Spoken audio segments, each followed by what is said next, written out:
Nick Maxwell, Collingwood captain, and Chris Judd, part of the Wipe Off 5 campaign. They both wear number 5, of course, their numbers, and have joined the TOC in the campaign. Nick Maxwell, good morning. Thanks for having me, Neil. Well, thanks for coming. And before we get into that, I just still listening to David Armstrong talking about the Essendon thing. You're pretty sick of all that. It's getting a bit wearing, isn't it? Oh, look, it is for everyone, but it's unheard of in our industry. We haven't seen anything like this before, so probably the hardest thing is everyone wants to comment on it every day and every week, and we still don't know all the information. So we don't know what's actually happened. We don't know what's in the ASADA report. We don't know what's come out of the interviews. So it's really hard to make comment on it until we actually know. And I'm sure your listeners are probably sick of hearing all about it, or when people rumour and innuendo and they're not exactly sure what's going on. So for me, I just really feel for the players and what they've had to go through, because you go through a lot of ups and downs at a footy club, wins and losses, but also all the off-field stuff that comes with being AFL football these days and being involved in a football club. So it can be pretty draining and pretty stressful, but I think they've performed pretty well under pressure. All your years around footy, have you ever seen anybody using stuff you thought might be dodgy? No, never. We struggle just to get a protein shake out of our guys at the footy club. So I guess for us, what we've really hung our hat on is the altitude training. So a lot of people early on just said we were wasting money and it wasn't worthwhile, but David Butterfin, our sports science director, really believed in it at the start and built that belief in the players, and we saw it through all our results physically over the last 8 years. Doing it now. There's quite a few doing it. Correct. So when you're at home and you've got a bit of a headache or you've got a bit of a cold coming on or something, you wouldn't take something without checking it? Rang my doctor 2 days ago. I've got a 2.5-year-old and an 8-month-old, and they both started to get the sniffles and getting a little bit crook. So I went down to the chemist and got what I needed for them, got the vaporiser in the room and that type of thing. And I rang him up and said, mate, I'm a bit worried about getting it myself. What should I take? And we actually spoke on the phone for about 10 minutes and went through what was on the shelf and what I'm allowed to have and what I'm not allowed to have. And I was recommended something by the chemist, and he said, mate, I can't guarantee that without knowing what's in it, what you can and can't have. So this is the only thing I can say you can have. So that was all I went for. Do you reckon, I was reading the AFL drug rules today, you reckon there's enough latitude in there? Players, ignorance is no defence for a player. So when you're doing that, you're actually required to do it. You can't say, oh look, I just took it's like Shane Warne taking diuretic his mother gave him. You can't just pop a headache tablet. Ignorance. Correct. Are they too tough, or is that fair enough? I think we all know the rules. I think everyone knows that that's what's expected. We get paid good money and we get to do something we love, and it's a great game to be involved in, a great job to have, and things come with that. Just like you can't go out and drink and do what you do if you're a normal 18-year-old kid if you've just been drafted to an AFL football club, because we try and talk to our young players and say, look, now you actually have to behave like there's a camera phone on you all the time. So you're comfortable that whatever you're doing right now is always going to be seen by the public, because you're always representing yourself in the football club. So we know the rules now, and we've got to try and stick by them. So you've told Dane Swan he can't go out and drink it?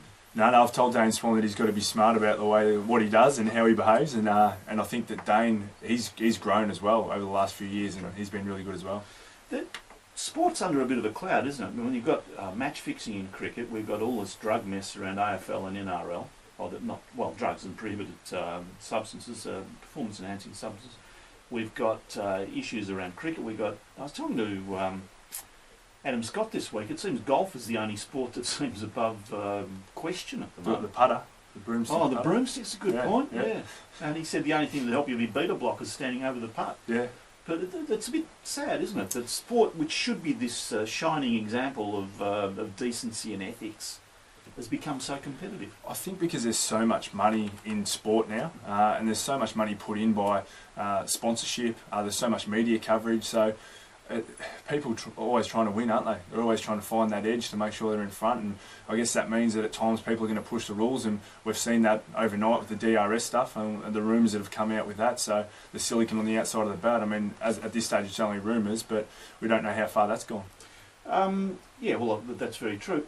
Matthew Scarlett, you caught up with him? I seen in the book he said that you're overrated. Yeah, I was rapt that he actually someone rated me before that. So if you're overrated, you've been rated in the first place. So I was happy with that. Don't you get on? I've never actually met him. Haven't you really? No. But I mean, people. You must have played against him. I've played against him. Or the other end of the paddock. Other end of the ground, but obviously you cross paths with different players out in the field, and you don't always get on with each other. But it's his book; he can write whatever he wants to write. Didn't worry? No, not at all. Not at all. If I worried about what everyone says about me, mate, I'd be a basket case. Was he any good as a player? Absolutely, one of the best Oh, players. come on, you can stick a knife in him. He's one of the best players going around, but as I said, I don't know him as a person, so I couldn't comment on that. But as a player, he's been unbelievable. Yeah. Now, what about Eddie? Can we upset Eddie? What would you like to upset him about? Come to Melbourne. Jeez, it'd upset you.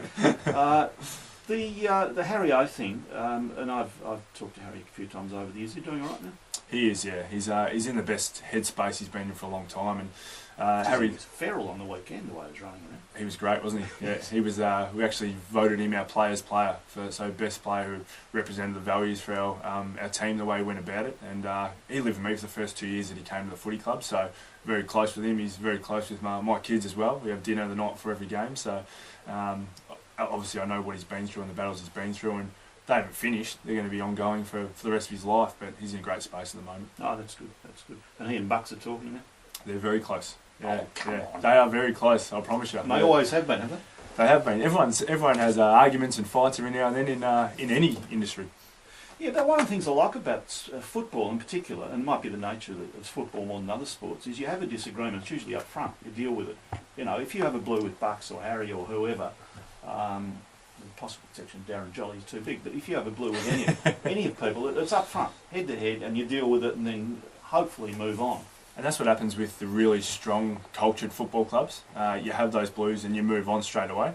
And you don't always see eye to eye, but even in a leadership group meeting, we might not see eye to eye, but we'll leave that meeting all on the same page. So you can obviously have the arguments in there, what's best for the football club, but you walk out of there on the same page. Is it too weird? I was actually, the first time you played Carlton this year, I was in the box with Mick, and I went to training on the Saturday before it was a Sunday game. And then the rooms beforehand, all the player meetings, and intriguing, as you can imagine, as a total outsider, to sit in there. But I thought, this is just such an unreal environment. You know, the kids running around on Saturday and soup and sausages, or whatever I don't know the sausages anymore, but the soup and the rest of it. And then the game and the people. It's just so unreal, that existence. How do you keep your feet on the ground? I guess you know there's an expiry date. Yeah.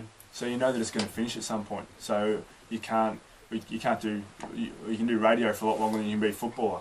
So if you're good enough, like you are, of course. Oh, that'll upset Eddie. But that's what happens. You know there's an expiry date, so you make the most of what you've got while you've got it. And I guess that's the hardest part, is the transformation from being a footballer into normal life and normal jobs. So a lot of players really struggle with that, and that's where the AFL Players Association have been so good. And your children, 2.5 and 8, mate, they'll keep you grounded, particularly as they grow up and they just tell you you're an idiot. Absolutely. You're totally useless. And I'm sure they won't be holding back as well. You didn't get much sleep last night. You're caring for them. Yeah, exactly right. Trying to look after them. Ah, that's good. Now look, on the road safety, you ever been booked speeding? I have, a couple times. I have, yeah, for under 10Ks. Right. So just a very minor one, but that was a while back now. But look, the TAC message is one that's been around for a long, long time now, and I think, especially with me over the last couple of years, now that I've got kids in the back of the car, it even means a lot more to me, and I'm more passionate about it. And my relationship with the TAC goes back to my first year at the football club in 2003, where I actually used to go out and speak to school kids about choices and consequences, and before they actually got their licence, and obviously then it's just a whole different ball game. So, what was your first car? My first car was a Mitsubishi Magna. 1996 model. I worked at KFC for 3 years, saving up for that one. Did you drive it? Because when you're a kid, you don't drive safely usually. I didn't. Did you? I did, yeah. I think that my parents set a really good example for me in that, so they made it very clear and always stuck to the speed limit, and for me that was something I guess rubbed off. I think that, I mean, I've been in a situation, I remember when I was 18, where one of my mates had a few drinks and he tried to, he was going to get in the car and I took the keys off him.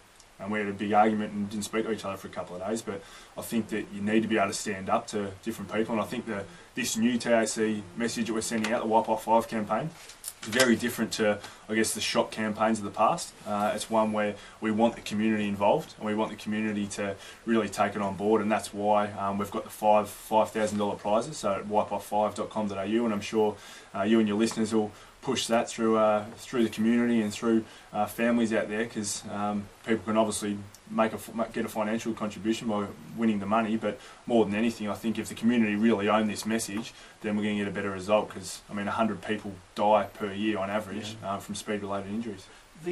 So how do you get the money? How do you win the money? You go to wipeoff5.com.au and you show us how you wipe off 5, basically. So it can be anything at all. There's Leave home 5 minutes earlier or... whatever it is. Yep. There's a video that Chris Judd and I have done. We did a bit of a 30-second clip, and it shows some of the ways that wipe off 5 and to do with the football community. So you see dim sims have gone from 50 cents to 0 to wipe off the 5. So there's a few little nice comical little areas there, and at the end we both have lost our number 5 off our back. So yeah, it's just a good little community spin and something different, as I said, to the normal wipe off 5 message. Well, it's a good campaign. If you've got a sentence out of Chris Judd in public, you've done well.